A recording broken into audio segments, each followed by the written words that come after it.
We're here once again, guys, to share some knowledge bombs and help you guys become more successful real estate investors. And last month, we talked about getting your head right. Been a month already. Yeah, I know, getting your head screwed on right and really talking about getting your mindset correct to be able to have a successful 2020, decade, year, however you want to frame it. Right. But when I talk about anything, Jackie, there's always two things you can control. One is kind of your attitude or your mindset. Yep. The other thing is your activities or your actions.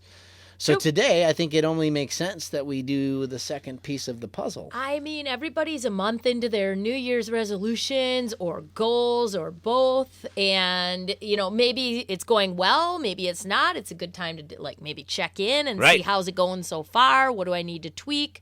Got 11 months to go. But really, it's how do our goals look? Mm-hmm. Have we set up goals for the things we can, or have we set up goals for the things we cannot control? Right. And maybe some of those goals had to deal with getting your mind right? Getting yourself surrounded around the right people. Good goals. Framing things in positive ways, forgiving yourself Yep. for maybe past things that you've done that you're not going to do any longer because that's who you were. It's not who you are today. Right. So where are you at? So the big thing is a lot of times we'll put a goal out there. A lot of times in real estate, Jackie, you'll be like, real estate especially. Right, I'm going to buy 10 homes this year. But you can't control if those sellers are going to accept your offer. What you can control is the activities that will lead up to being able to buy those 10 homes. Right. Yeah. So really what it starts with is you kind of have to work backwards, right? You sure do. You can have the end goal, Yep. and it can sound great, but if you don't have any stuff behind that goal, it becomes like we talked about last month, a New Year's resolution. It's just a resolution that this is what I'm going to do this year. And like most of them, they fail because they don't have any depth behind it, any actions, activities that are going to support that. Yeah. So you say, okay, I want to buy 10 homes. So you work it backwards. How many offers do I have to make? Backwards from that, how many properties do I need to evaluate? Backwards from that, how many appointments do I need to have? Backwards from that, how many lead calls need to come in? How do I get those lead calls? It's how many marketing pieces I put out, right? So it works all the way backwards to the activity, maybe starting with what's your list? Right. And it comes back to what can you honestly control? Jackie already talked about, we can't necessarily, if you get one call and you get excited over that, because specifically if you're a new investor, it's like, wow, someone actually contacted me, right? There's a good chance, and I'm not trying to rain on anyone's parade, but there's a good chance they're probably not going to accept your offer. Right. So knowing that, it's like, okay, how can you frame that to be like, all right, well, what's more activities that I can get more people to call me? You can control, ultimately, there's certain metrics that in the industry that you can kind of look at. So case in point, we know that if you get 20 phone calls, there's a very high chance of probability that one of those 20 is going to be a motivated seller that we're going to be able to work with and create a win-win situation that you can get a deal under contract that we can wholesale, rehab, hold as a rental. There's something we can do with it, right? Yep. So what do you have to do to get 20 people to call you? You can control that, right? What are the activities that you can do? And it's a lot of what you just talked about, Jackie, right? How many mailings do you have to put out? How many phone calls do you have to make? Or maybe you're doing text messages, or you're doing, emails or Facebook messages, whatever it is that you reach sellers. Those activities, how many of those do you need to do? And of course, it's going to start with your list, right? I mean, do you drive for dollars? Do you buy a list? Do you create a list? Where do you start? And you need to figure out how many of those you need to do. Right. And how many on your list, right? So it's like, okay, I have to look at and say, what can I measure? If I need 300 people on my list or potential leads, right? Okay, I have that. Well, then how do I measure, track, and control that? What are the activities I need to do to ultimately say, okay, I have to send out how many mailers? Well, I got to do 5 today, 5 or 20 tomorrow. I mean, whatever that activity would be, I'm just throwing numbers out there. And how many times do you have to mail the same list, right? Because if you throw out one mailing to a list and say it didn't work, well... Right. And we did a whole podcast about time management. So if that's not something that you're familiar with or know how to manage your time well, the reality is we all have the time. We just have to figure out what are we doing with the time that we have, right? So if you got the time management piece, at least understanding to what you do and how you can schedule things and do things correctly, then it's like filling those blanks in your schedule with the right activities that can get you the results, because you can't control the outcome. You can only control what you can measure, track, and control. Exactly. It's funny because I was telling Dan earlier, I was just listening to a book on audiobook because that's how I drive on Audible.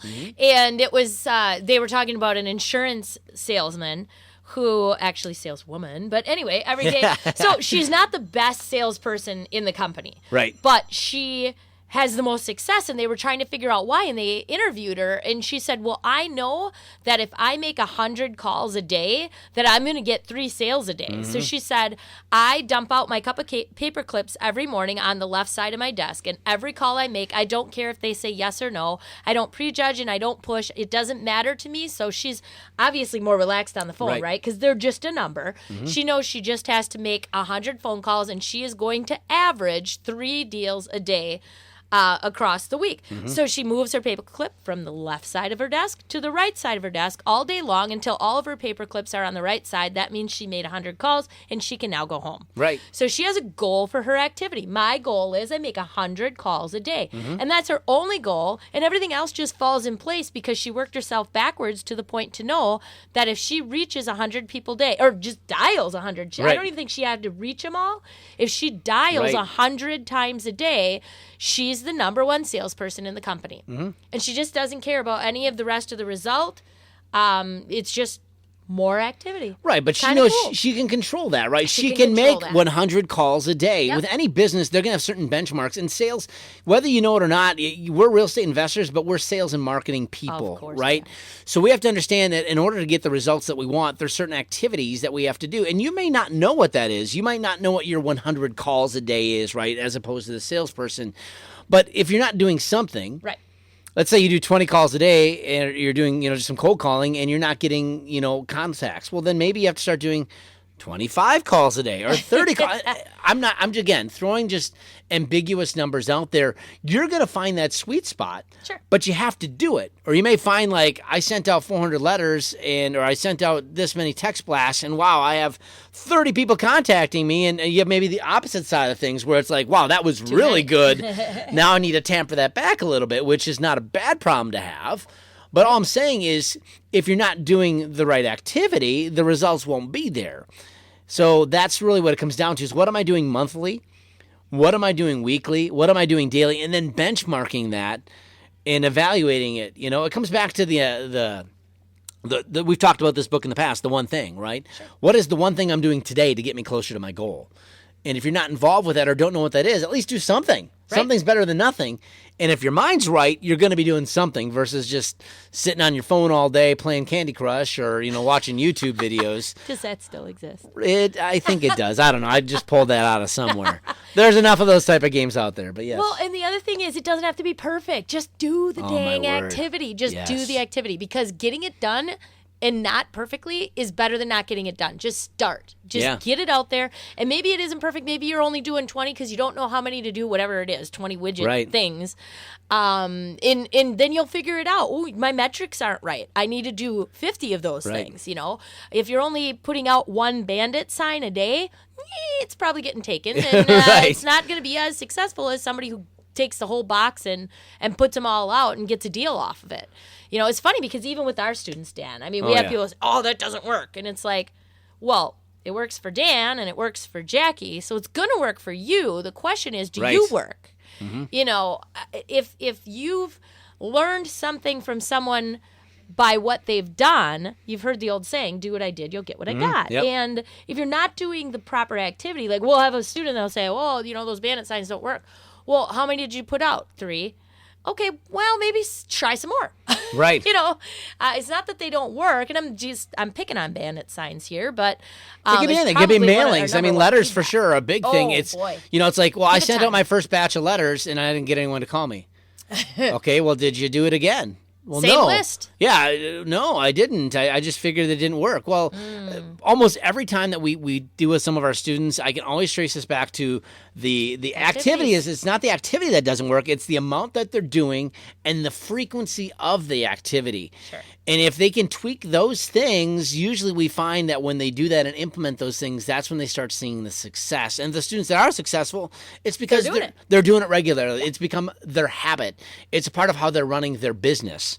It's a tiny tweak, too. Mm-hmm. But again, if you're looking at your goals so far this year, and if your goals are more outcome related, things that you cannot measure, track, and control, maybe you need to tweak those goals for the rest Right. of this year, and look at it and say, ooh, that's an outcome, not an activity. Right. Make the goals for the activities. I do 3 sets of 15 reps, right? It's like working You don't out, say- yes. Yeah, you don't say, well, I'm gonna lift 50 pounds. Okay, what is that? You got to Right. get there, right?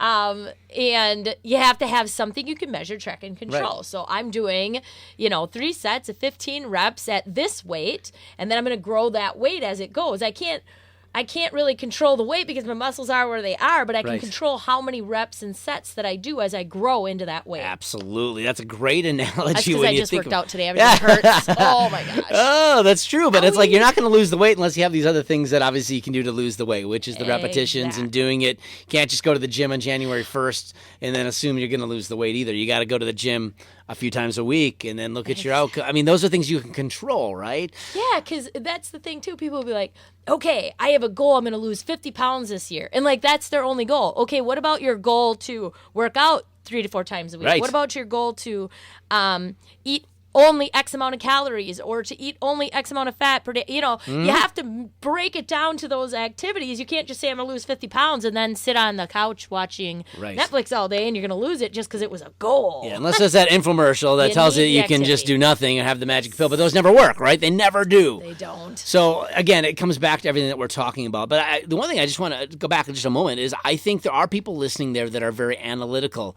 and they think about these things. And Jackie, you're right. I think sometimes people want to spend so much time developing a market piece and be like, well, it's just okay. not right. And you spend 3-4 hours, and there is a 4 months, 3-4 months. Come yeah, on. there's a craft of having the right marketing piece, but sometimes it's just like do it, throw it out there.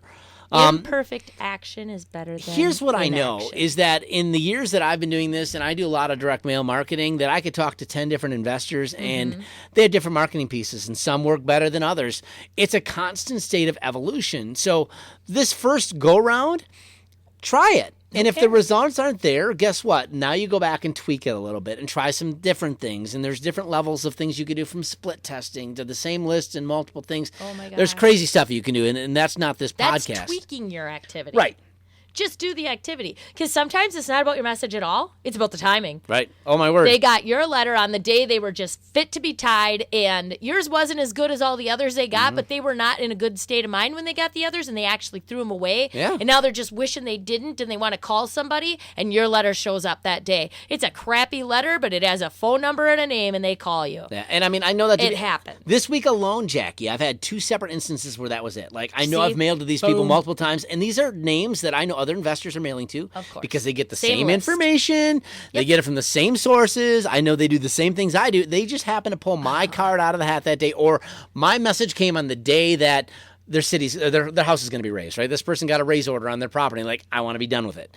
So it's like, okay, well, great. They just happen to get my message. I'm going there. But it's just, right. I was in the right activity and doing it consistently enough that I was just that guy. And for someday it'll be you. Yep. Your letter's going to come the day that mine doesn't. So there's that abundance mentality Activity that pays everyone's doing it, but you have to do it consistently enough. And there's enough of deals out there that right person's going to call you when the time comes. It's funny because I've even gotten deals off of bandit signs of like probate homes. Sure. And I know everybody's mailing to them. In case you don't know, I don't do mailings. It's just I have other things. Right. It's not that it's not that it's a bad thing. It's a great thing. I just don't do them because I'm not good at that. Mm-hmm. But I'll get a call off a bandit sign and they'll be like, "Oh yeah, I got all these letters." But I'm driving and I saw Yep. your sign and I just thought, you know what? I just got to call one of these people, and they just happened to dial my number off the sign, even though they had all those letters sitting at home. Mm-hmm. Again, it's right when that emotion is proper that they want to take an action, and whose marketing piece is in front of them. So all of it works. It's a matter of activity, and if you get discouraged in the activity, that's when things fall apart because you're looking for the things you can't control. Right. So just do the activity religiously, and you won't have to have a job. Yeah, think of Nike. Just do it, right? Just do it. And then ultimately it comes back to this. Okay, you've just done it. You've thrown out the marketing, and then give it enough time, right? I mean, that's the other piece of this is that you can't just do something quit. once and expect that it's going to just magically happen. Sometimes it can, right? There are the rare occurrences. You mean I have to go back to the gym? Yes, Jackie, you have to go back to the gym. But then it's plan, do, and review, right? Yeah. So it's like, okay, you've been to the gym now for a month. Okay, I'm down 5 pounds. I've whatever the goals were that you had for your personal health. Okay, well, that's the same thing with your business. Okay, I've done 500 cold calls this month. I've sent out 1,000 letters. I've sent out this many postcards. I've made this many text blasts. I've Facebook messaged these people. I mean, there's a whole podcast on marketing if we wanted to go there. There's a myriad of things you can do, right? There's not a shortage of that. But then look at your activities. What was the results? Have you tracked it? Okay, what worked well? What didn't? Right. What are you going to tweak? You're going to review and then do it all over again. We call that plan, do, review. Right. It sounds simple, but it takes time. And with any business, that's how they figure out these metrics, right? You may not know them today. You're going to find out by me mailing to X amount of people, here's my results. And if I get this many people to do this, this is how I'm going to get to. Now you can say, here's how I'm going to get to 10 deals this year. Exactly. Because I know that these activities will support my 10 deals. And don't worry about the no's. Because the yeses will come if the activity is proper. Right. In the proper activity and the amount of it. Right. Here's how you frame a no. It's one no closer to yes. Right. So when someone says no, you have to just kind of be like, you know what? Great. I'm glad that's out of the way. Now I can get closer to me getting a deal. 19 out of 20 are going to be, no, fine. I'm looking for my 20th. It's moving that paperclip, right? Like Jackie talked about that story. That's your paperclip. Yep. I got the no. Yep. So, if you put a tick mark of all the no's you get 20 no, you get 19 no's. It might be on the 15th no that 16 is the deal, or it might be the third no. But I'm telling you, consistently, you get 20 no's, you're going to get a yes. So, awesome. Yeah, hopefully this is helpful for you guys. You got your mind on right. Hopefully this gets your activities framed in the right way. So as you look into 2020 and look to dominate and have a great year, these are 2 things alone that can really transform your business to becoming successful for many years to come. So until we talk next time, if you guys want to know more about the Appleton REIA, go online, appletonrea.com. Find out how you can become a member. There's tons of benefits from local vendors to national vendors with Home Depot. And just there's tools there to help your business grow to support that, because you have to have systems in place too, right, to be successful. So great people to surround yourself with. Yeah, come out to a meeting, right? Your first one's free. Otherwise, you can become a member and get all the benefits of that, appletonrea.com. So until we talk next time, guys, have yourself a great one. You've been listening to the Appleton REIA podcast. See you later. See ya.